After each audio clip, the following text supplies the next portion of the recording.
हमारा भी बेटा है, उन दूसरे के घर का बच्चा गया है।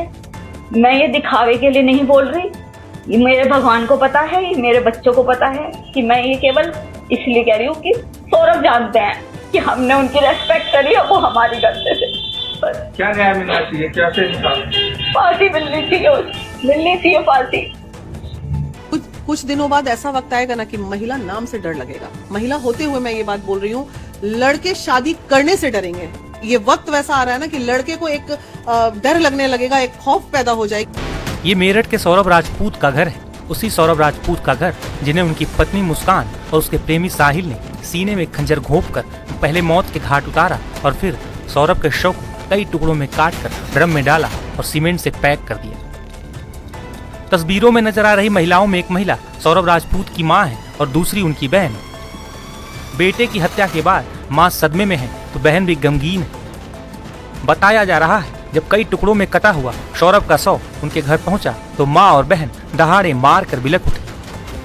वहीं मुस्कान को लेकर सौरभ की मां और बहन ने कई चौंकाने वाले खुलासे किए हैं। मुस्कान यहाँ पे कभी शादी के बाद आई थी, कभी हाँ 2 साल रह के गई है, 2 साल बकायदा रह के गई है वो।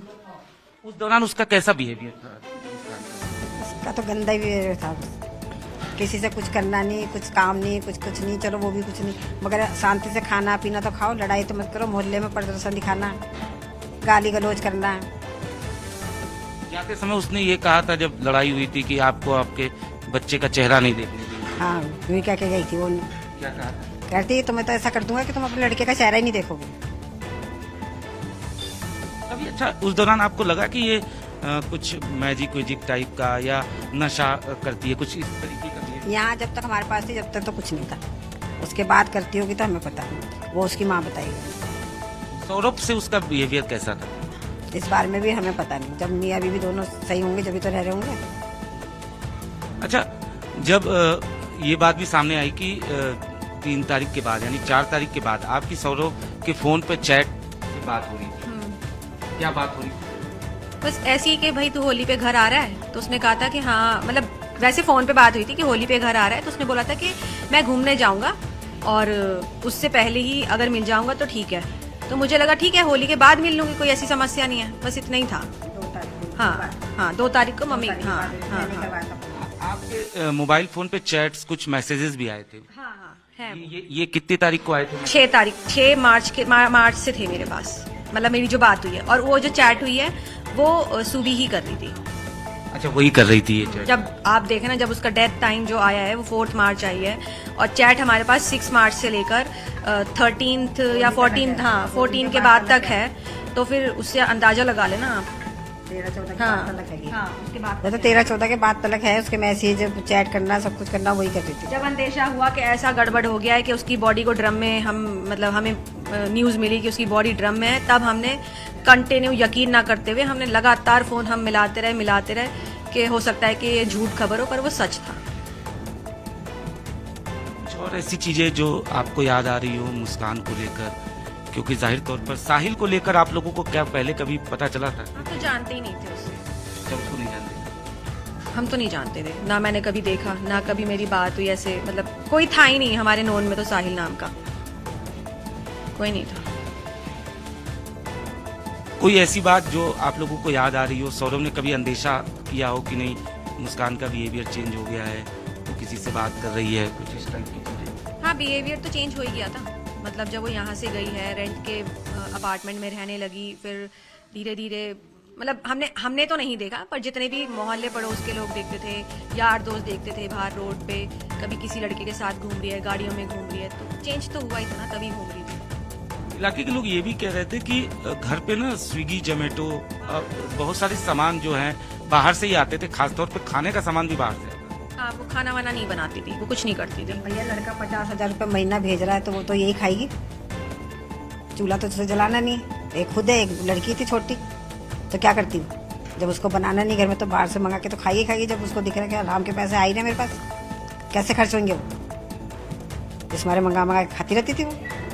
ना उसके माँ बाप कहते थे कभी कि हाँ भाई तुम खाना घर में पका लो या कुछ कर लो, कि भाई रोज रोज खाना तो अच्छी बात नहीं होती ना, आजकल कितनी बीमारियां चल रही है।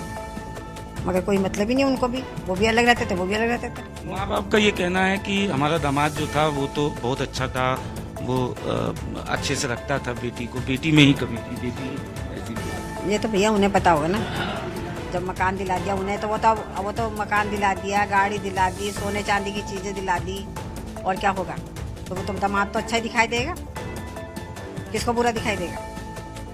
एक बात चिंकी जी, पुलिस से आप लोगों की बात हुई होगी, जांच के दौरान ये बात सामने आया है कि साहिल को मुस्कान ने बाकायदा ये बताया कि उसकी मरी हुई माँ से हमारी बात होती है, उसने वध करने के लिए कहा। इस टाइप की चीजें, मतलब ब्लैक मैजिक कह सकते हैं या आप कह सकते हैं अंधविश्वास, इस टाइप की चीजों के बारे में पुलिस से आपकी कोई बात हुई? नहीं। साहिल मुस्कान जो है वो साहिल को ये कहती थी, ऐसा कुछ आप लोगों को पुलिस ने बताया कुछ? नहीं, हमारी ऐसी कोई बात ही नहीं। हमारी तो पुलिस वाले टाइम पे तो कुछ ऐसी बात हुई नहीं है। हम तो बस यही चीज नहीं समझ पा रहे थे कि उसने मार कैसे दिया, बस यही बात थी। ऐसा मैजिक वैजिक के बारे में तो हमें कोई नहीं पता चला है। वो तो जब साहिल के घर का पूरा इन्वेस्टिगेशन हुआ है तब जाके सामने आया कि उसके घर में ये सारी चीजें मिली हैं। हमें तो पता भी नहीं है कि कौन साहिल, कहाँ रहता है साहिल, हम नहीं जानते कुछ भी। आखिरी सवाल, आप माँ हैं, क्या चाहती हैं पुलिस से, कानून से, सरकार से? आप क्या? भैया उनको तो फांसी होनी चाहिए, ऐसे को तो जिंदा रहना नहीं चाहिए। इंसानियत के नाम पे भी कलंक हूँ।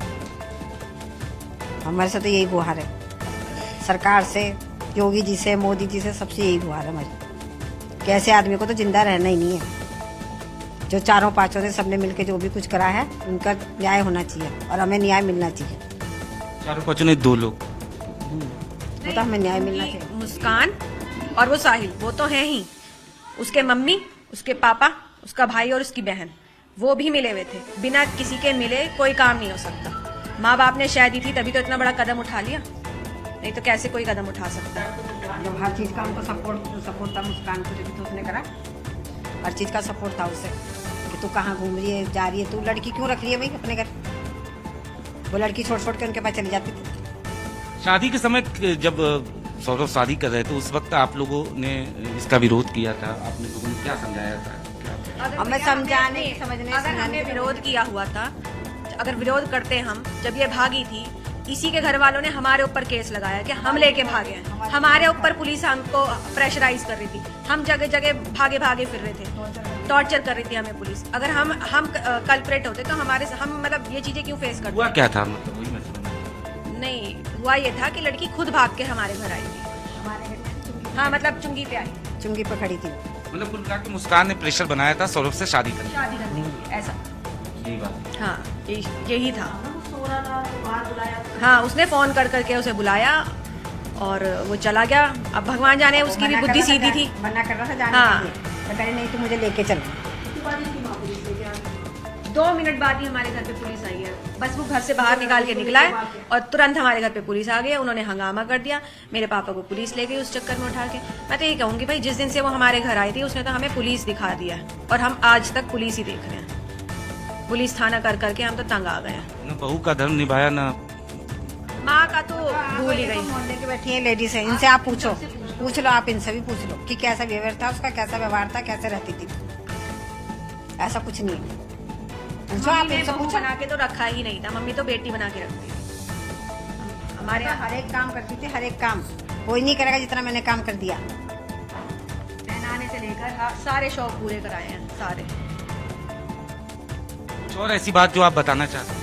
नहीं, बस मैं यही कहना चाहूंगी कि हमें इंसाफ चाहिए, बस। निश्चित तौर पर ये था परिवार जिनका साफ तौर पे कहना है कि इन्हें इंसाफ चाहिए।